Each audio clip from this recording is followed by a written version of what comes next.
আসসালামু আলাইকুম ভিউয়ার্স, বানিয়ে দেখাবো আপনাদেরকে। বিসমিল্লাহির রহমানির রহিম।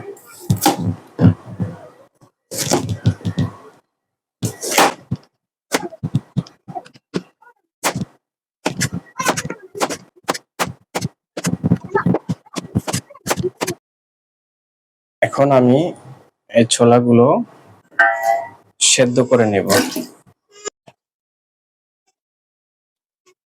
এগুলো আমি ভালো করে সেদ্ধ করে নেব।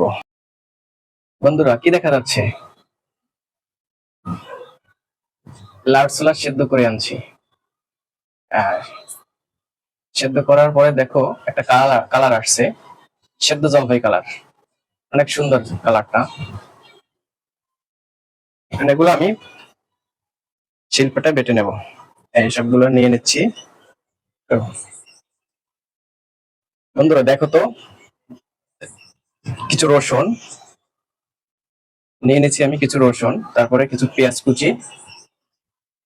এবং আরেকটা সুন্দর জিনিস দেখো তো, এগুলো কি? দেশীয় চিংড়ি মাছ। কি শান্তি! দেশীয় চিংড়ি মাছ নিয়ে নিচ্ছি। খেতে সেই স্বাদ হবে, অনেক স্বাদ হবে। এরপরে দিয়ে দিলাম 4টা মরিচ। এখন দেবো স্বাদ মতো লবণ। স্বাদ মতো লবণ দিচ্ছি। এখন আমি এগুলা বেটে নিব।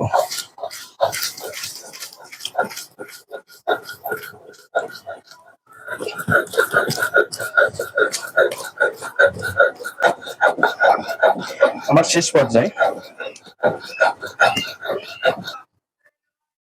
হাই গাইস, আমার পেস্ট করা শেষ।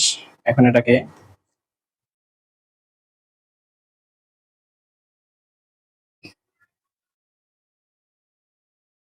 দেখতে কত সুন্দর লাগতেছে, ঠিক না?